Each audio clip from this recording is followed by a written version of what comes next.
Hey guys, so today I'm back with another mystery video, and today's one is super interesting. Today I will be discussing the abduction and murder of Dorothy Jane Scott. This is another unsolved murder case, and I like to make these types of videos to bring attention to these crimes in the hopes that one day these can become solved. First up, I'll just provide a little bit of background information into Dorothy's life. Dorothy Scott was a 32-year-old single mother who mysteriously disappeared on the 28th of May 1980.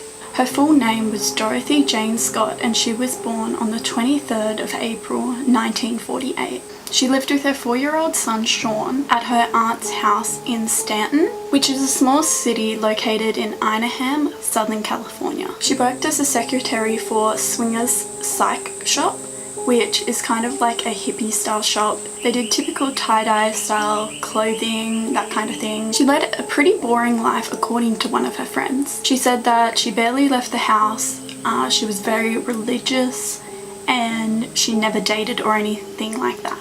Most of her time was spent either at work or at home with her son, and she left her son Sean in the care of her parents while she was at work. Before her disappearance, Dorothy had been receiving numerous anonymous calls from a mysterious stalker. The mysterious stalker was super creepy and would sometimes tell Dorothy how much he loved her, and then would go from that to saying super messed up violent things. One example of this was when he said that he would get her alone, cut her up into little pieces so that no one would ever find her. That's the kind of messed up person this guy was that was stalking her. He would also provide her with details of her day-to-day life, stuff that would only be possible that he could know if he was following her. He made her pretty aware that he was following her, to the point where she became so alarmed that she decided to take up karate lessons, and she even decided that she would possibly buy herself a handgun for protection. She mentioned the calls to her mother, and she said that she recognized the man's voice, but she couldn't put a name to the caller's voice. On the day that she disappeared, which was the 28th of May 1980, Dorothy was attending a work meeting when she realized that one of her co-workers, his name was Conrad Broston, didn't look so well. She then decided to take Conrad and another one of her co-workers, her name was Pam Head, to the hospital for treatment. It turned out that Conrad had actually been bitten by a spider, and he needed some medical treatment in order to sort that out. They went to the UCI Medical Center. After they waited around for Conrad to be treated, he was finally allowed to be discharged, and at this time it was around 11 p.m. at night. She then left to go and bring the car around to the front of the hospital, while Pam and Conrad stayed inside getting the medication. Pam then glanced outside to look for Dorothy's car after a few minutes had passed and she still hadn't arrived back, but surprisingly the car wasn't anywhere to be seen. They then both walked outside to see if they could see Dorothy or her car,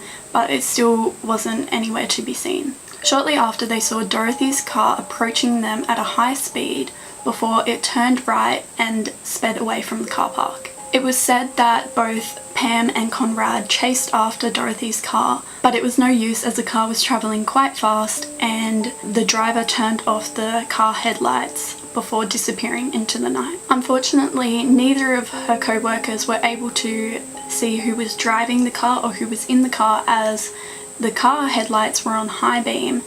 With the car headlights being on high beam, it blinded both co-workers from being able to see anything. Initially, both Pam and Conrad thought that an emergency had come up with Dorothy's son and that she had to leave immediately. This was really the only type of explanation they could come up with as to why Dorothy would just leave them stranded there after spending the whole night at the hospital with both of them, not leaving their side. After a few hours had passed and there had still been no sign or no one had heard from Dorothy, Pam contacted the police. Pam also contacted Dorothy's parents to see if she had gone home or anything, or she'd stopped by there, but they hadn't heard from her all night. A few hours later, Dorothy's car was actually found at 4:30 a.m. about 10 miles, which is around about 16 k's from where she was last seen at the hospital. Her car was actually on fire and it was parked down an alleyway, Police searched the area surrounding the car, but neither Dorothy or her assumed kidnapper were anywhere in sight. A week after Dorothy's disappearance, her mother, Vera, got a call from the same man that had been calling Dorothy. The man asked whether that Vera was related to Dorothy, and when she responded yes, he said, "I've got her," and then hung up. The man was pretty messed up and he tormented the family for more than 4 years. On the 12th of June 1980, the anonymous man called the Orange County Register, which is a local newspaper that published an article about Dorothy's disappearance. He claimed that he had killed Dorothy. He stated that, "I killed her. I killed Dorothy Scott. She was my love. I caught her cheating with another man. She denied having someone else. I killed her."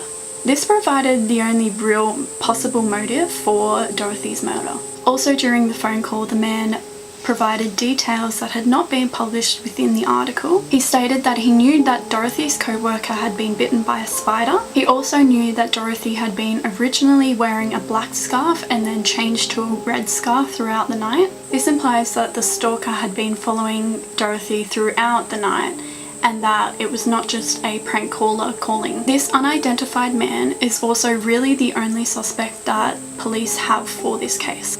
It has been extremely hard to identify this man, as no one recalls seeing the man on the night or the months surrounding, and it has also been hard as the only thing police have really to go off of is the man's voice. Whoever did this obviously was watching Dorothy pretty closely, as it was not planned that she was going to make a trip to the hospital, so the man must have been watching her every move in order to find out that she was at the hospital and she was alone. I'd also like to note that the man either had to drive to the hospital, or he either walked there, or he had someone else, an accomplice, help him get there or drop him off to the hospital. If he drove his own car there, he would have had to return to the hospital at some point to retrieve his car, but why would you risk doing something like that when you could get caught? Or if he was dropped off, there is the possibility that there is an accomplice or there's more than one suspect for this murder, and that just complicates the whole situation so much worse. In my research, I did find the name of a possible suspect for this murder, his name being Mike Butler. I can't confirm any of this information, but apparently he was infatuated with Dorothy, according to Dorothy's son, Sean. It was said that this man wasn't really a stable person and that he was possibly involved within cult-like activities. This man was possibly linked to Dorothy by the fact that his sister worked at the same shop as what Dorothy did. The police also did look into the possibility of Sean's father having something to do with Dorothy's disappearance, but he had a solid, airtight alibi, and therefore they ruled him out as a suspect. They also concluded that because Dorothy worked in the back room of the shop, that the mystery man probably wasn't a customer, as they wouldn't have had any contact. The caller continued to contact Dorothy's mother, Vera, over the next 4 years. He would normally call every Wednesday during the day when Vera was home alone, and he would either say that he had Dorothy or that he killed her, or he would ask if Dorothy was home. To me, the fact that he called only when Vera was home proves to me that he knew intimate details of the family's life. None of the phone calls could be traced though, because he never stayed on the line long enough for police to be able to find any proper details. Although police did install a voice recorder into the family's phones and they were able to record the mystery man's voice, but this didn't actually help within the case, as no one has been able to identify the man's voice. 4 years after Dorothy's disappearance, in April 1984, the calls stopped suddenly. This was after Dorothy's father, Jacob, answered the phone call rather than Vera. On the 6th of August, the same year, Dorothy's remains were found by a construction worker. They were located about 10 meters from Santa Ana Canyon Road in Inaham, and weirdly they were placed directly underneath the remains of a dog, which could explain the cult-like activity of that first man. The remains were believed to be in that location for approximately 2 years, as they were partly burned as a result of a bushfire in the area that happened in 1982. Interestingly, a ring and a watch were also found on Dorothy's body, and it was said that the watch was stopped at 12:30 a.m. on the 29th of May, which is only about an hour after she went missing. An autopsy was performed on her body, but this couldn't determine the cause of death. and this obviously makes the case that little bit harder to solve. Only a week after finding the remains, Dorothy's mother had another mysterious phone call with the caller asking, "Is Dorothy home?"